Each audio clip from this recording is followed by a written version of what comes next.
नमस्कार। SV exam मंत्र में आप सभी का स्वागत है।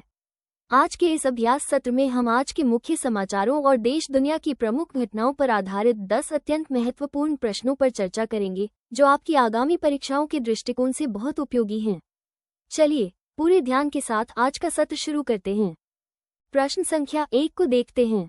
विषय है इकोनॉमी और फाइनेंस। ध्यान से पढ़िए। प्रधानमंत्री की आर्थिक सलाहकार परिषद (EPM) की वर्तमान अध्यक्ष कौन है? Option A NK Singh, option B Bibek Debroy, option C Arvind Panagariya, option D Raghuram Rajan. और इसका सही उत्तर है विकल्प बी बिबेक देब्रॉय। यदि आपका विचार बिल्कुल सही था तो आपकी तैयारी सराहनीय है। यदि उत्तर गलत भी हुआ तो कोई बात नहीं, अब ये तथ्य आपकी स्मृति में हमेशा के लिए जुड़ गया है। बिबेक देब्रॉय प्रधानमंत्री की आर्थिक सलाहकार परिषद (EPM) की वर्तमान अध्यक्ष हैं। NK सिंह 15वें वित्त आयोग के अध्यक्ष थे। अरविंद पंगारिया नीति आयोग के पूर्व उपाध्यक्ष हैं और उन्हें 16वें वित्त आयोग का अध्यक्ष नियुक्त किया गया था। रघुराम राजन एक प्रसिद्ध अर्थशास्त्री और भारतीय रिजर्व बैंक के पूर्व गवर्नर हैं। महत्वपूर्ण परीक्षा संकेत। प्रधानमंत्री की आर्थिक सलाहकार परिषद (EPM) एक स्वतंत्र निकाय है जो प्रधानमंत्री को आर्थिक मामलों पर सलाह देता है। यह व्यापक आर्थिक विकास और नीति विकल्पों पर विश्लेषणात्मक रिपोर्ट तैयार करता है। बढ़ते हैं अगले प्रश्न क्वेश्चन 2 की ओर। इकोनॉमी और फाइनेंस के इस महत्वपूर्ण बिंदु पर विचार कीजिए। सरकारी प्रतिभूतियां (GSEC) ऋण उपकरण मुख्य रूप से भारत में किस इकाई द्वारा जारी किए जाते हैं? ऑप्शन अ भारतीय प्रतिभूति और विनिमय बोर्ड (SEBI), ऑप्शन बी राष्ट्रीय कृषि और ग्रामीण विकास बैंक (NABARD), ऑप्शन सी भारतीय reserve bank (RBI), option D corporate कार्य मंत्रालय। इस प्रश्न का सही जवाब विकल्प सी है, यानी भारतीय रिजर्व बैंक (RBI). जिनका प्रयास सफल रहा उन्हें बहुत बधाई। जिनका गलत हुआ वे निराश न हो, यहाँ सीखने और सुधार करने का ये बेहतरीन अवसर है। भारतीय रिजर्व बैंक (RBI) भारत सरकार की ओर से सरकारी प्रतिभूतियों (GSEC) को जारी करने और प्रबंधित करने के लिए जिम्मेदार है। SEBI प्रतिभूति बाजार को विनियमित करता है लेकिन सरकारी ऋण जारी नहीं करता है। NABARD ग्रामीण और कृषि वित्त पर ध्यान केंद्रित करता है। कॉर्पोरेट मामलों का मंत्रालय कंपनी कानून और कॉर्पोरेट गवर्नेंस से संबंधित है। महत्वपूर्ण परीक्षा संकेत। सरकारी प्रतिभूतियां (GSEC) सरकार के लिए बाजार से पैसे उधार लेने का एक महत्वपूर्ण साधन है ताकि वो अपने राजकोषीय घाटे को पूरा कर सके। इन्हें मोटे तौर पर अल्पकालिक ट्रेजरी बिल और दीर्घकालिक डेटेड सिक्योरिटीज में वर्गीकृत किया गया है। प्रश्न संख्या 3 को देखते हैं। विषय है इकोनॉमी और फाइनेंस। ध्यान से पढ़िए। लगभग 2,970 करोड़ रुपए की विकास परियोजनाओं का स्थल कौन सा भारतीय केंद्र शासित प्रदेश था? Option A Puducherry, option B Daman, option C Lakshadweep, option D Andaman और निकोबार द्वीप समूह। और इसका सही उत्तर है विकल्प बी दमन। यदि आपका विचार बिल्कुल सही था तो आपकी तैयारी सराहनीय है। यदि उत्तर गलत भी हुआ तो कोई बात नहीं, अब ये तथ्य आपकी स्मृति में हमेशा के लिए जुड़ गया है। प्रधानमंत्री नरेंद्र मोदी ने दमन में लगभग 2,970 करोड़ रुपए की विकास परियोजनाओं का उद्घाटन और शिलान्यास किया। पुडुचेरी एक केंद्र शासित प्रदेश है लेकिन इन विशिष्ट परियोजनाओं के लिए स्थान नहीं था। लक्षद्वीप अरब सागर में एक केंद्र शासित प्रदेश है। अंडमान और निकोबार द्वीप समूह बंगाल की खाड़ी में एक केंद्र शासित प्रदेश है। महत्वपूर्ण परीक्षा संकेत। दमन, दादरा और नगर हवेली और दमन और दीव संघ राज्य क्षेत्र का हिस्सा है। इस यूटी का गठन 2020 में दादरा और नगर हवेली और दमन और दीव के पूर्व संघ राज्य क्षेत्रों को मिलाकर किया गया था। बढ़ते हैं अगले प्रश्न क्वेश्चन 4 की ओर। इकोनॉमी और फाइनेंस के इस महत्वपूर्ण बिंदु पर विचार कीजिए। भारत में खाद्य तेलों के पैक आकार का मानकीकरण किस नियामक ढांचे के तहत अनिवार्य है? ऑप्शन अ खाद्य सुरक्षा और मानक अधिनियम, ऑप्शन बी कानूनी माप विज्ञान ढांचा, ऑप्शन सी उपभोक्ता संरक्षण अधिनियम, ऑप्शन डी भारतीय मानक ब्यूरो अधिनियम। इस प्रश्न का सही जवाब विकल्प बी है, यानी कानूनी माप विज्ञान ढांचा। जिनका प्रयास सफल रहा उन्हें बहुत बधाई। जिनका गलत हुआ वे निराश न हो, यहाँ सीखने और सुधार करने का ये बेहतरीन अवसर है। उपभोक्ता मामले विभाग कानूनी माप विज्ञान ढांचे के तहत खाद्य तेलों के लिए मानक पैक आकार निर्धारित करता है ताकि उचित व्यापार प्रथाओं और उपभोक्ता संरक्षण सुनिश्चित किया जा सके। खाद्य सुरक्षा और मानक अधिनियम मुख्य रूप से खाद्य सुरक्षा और स्वच्छता मानकों से संबंधित हैं। उपभोक्ता संरक्षण अधिनियम उपभोक्ता अधिकारों और निवारण तंत्र पर केंद्रित है। भारतीय मानक ब्यूरो अधिनियम उत्पाद मानकीकरण और गुणवत्ता प्रमाणन से संबंधित है। महत्वपूर्ण परीक्षा संकेत। भारत में कानूनी माप विज्ञान अधिनियम 2009 भार और माप को नियंत्रित करता है, जो माप विज्ञान नियंत्रण के लिए एक कानूनी ढांचा प्रदान करता है। इसका उद्देश्य पूर्व संवेष्टित वस्तुओं से जुड़े वाणिज्यिक लेनदेन में सटीकता और उपभोक्ता विश्वास सुनिश्चित करना है। अब आते हैं प्रश्न संख्या 5 पर। इकोनॉमी और फाइनेंस का ये पहलू अक्सर परीक्षाओं का हिस्सा बनता है। निम्नलिखित में से कौन सा कथन प्रधानमंत्री की आर्थिक सलाहकार परिषद बड़ी ईपीएम का सटीक वर्णन करता है? ऑप्शन अ, यह अनुच्छेद 280 के तहत स्थापित एक संवैधानिक निकाय है जो राजकोषीय संघवाद पर सिफारिशें प्रदान करता है। ऑप्शन बी, यह एक स्वतंत्र गैर संवैधानिक गैर वैधानिक निकाय है जिसे प्रधानमंत्री को गैर बाध्यकारी आर्थिक नीति सलाह प्रदान करने का काम सौंपा गया है। ऑप्शन सी, यह एक वैधानिक निकाय के रूप में कार्य करता है जिसकी अध्यक्ष कैबिनेट रैंक रखती है, जो मुख्य रूप से सार्वजनिक क्षेत्र के उद्यमों की देखरेख करती है। ऑप्शन डी, यह नीति आयोग के भीतर एक स्थायी विभाग के रूप में काम करता है जो वार्षिक आर्थिक सर्वेक्षण का मसौदा तैयार करने के लिए जिम्मेदार है। यहाँ सही उत्तर होगा विकल्प बी, यह एक स्वतंत्र गैर संवैधानिक गैर वैधानिक निकाय है जिसे प्रधानमंत्री को गैर बाध्यकारी आर्थिक नीति सलाह प्रदान करने का काम सौंपा गया है। अपनी वैचारिक स्पष्टता को ऐसे ही बनाए रखिए। चलिए इसके पीछे के मुख्य कारण और विश्लेषण को भी समझ लेते हैं। ईएसीपीएम एक स्वतंत्र गैर संवैधानिक और गैर वैधानिक निकाय है जिसका गठन आर्थिक मामलों पर प्रधानमंत्री को सलाह देने के लिए किया गया है और इसकी सिफारिशें सलाहकार गैर बाध्यकारी हैं। विकल्प ए गलत है क्योंकि अनुच्छेद 280 वित्त आयोग से संबंधित है जो एक संवैधानिक निकाय है, बड़ी ईपीएम से नहीं। विकल्प सी गलत है क्योंकि बड़ी ईपीएम न तो एक वैधानिक निकाय है और न ही इसके अध्यक्ष के पास कैबिनेट रैंक होना आवश्यक है और इसका प्राथमिक कार्य पीएसयू की देखरेख करना नहीं है।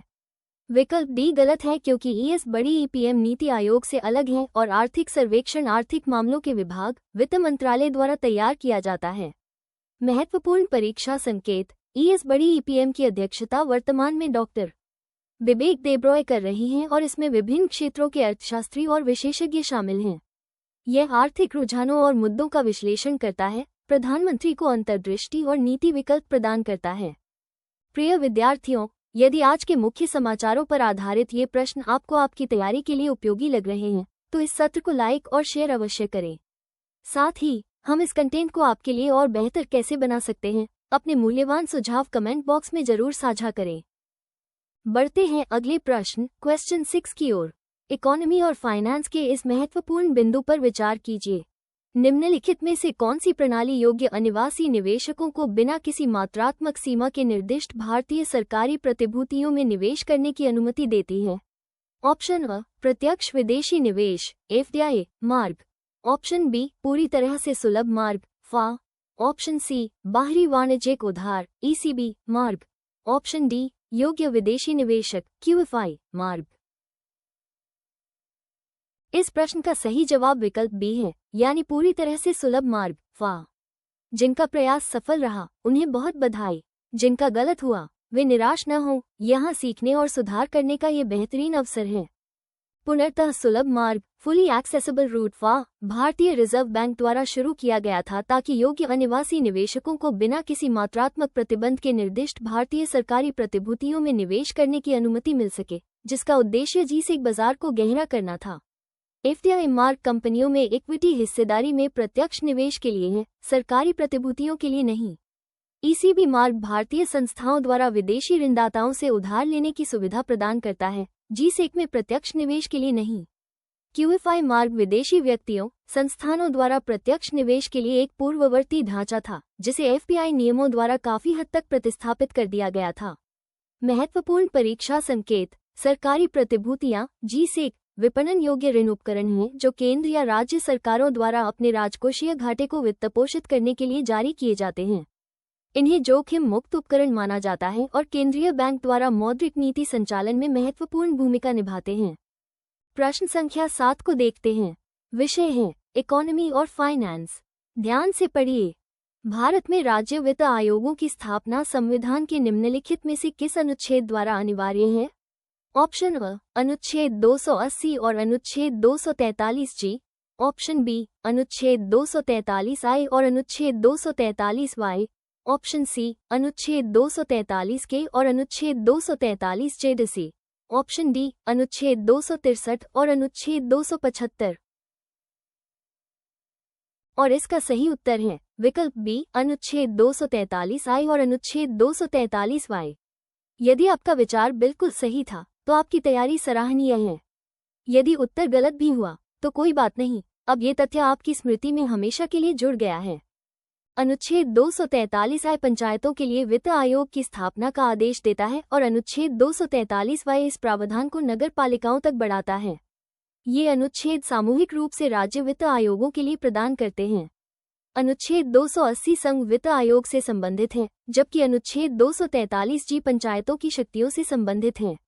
अनुच्छेद 243 के और अनुच्छेद 243 ZC क्रमशः पंचायतों और नगर पालिकाओं के लिए राज्य चुनाव आयोग के लिए प्रदान करते हैं।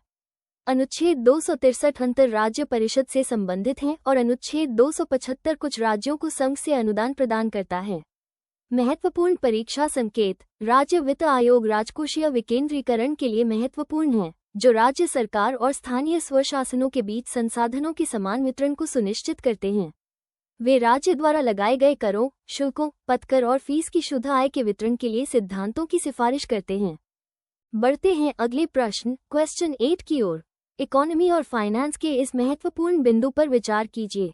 भारत में शासन के संदर्भ में निम्नलिखित में से कौन मुख्य रूप से केंद्र शासित प्रदेश के प्रशासन के लिए जिम्मेदार है? ऑप्शन अ केंद्र शासित प्रदेश की मुख्यमंत्री, ऑप्शन बी भारत की राष्ट्रपति एक प्रशासक के माध्यम से, ऑप्शन सी भारत की संसद सीधे, ऑप्शन डी निकटतम राज्य की राज्यपाल।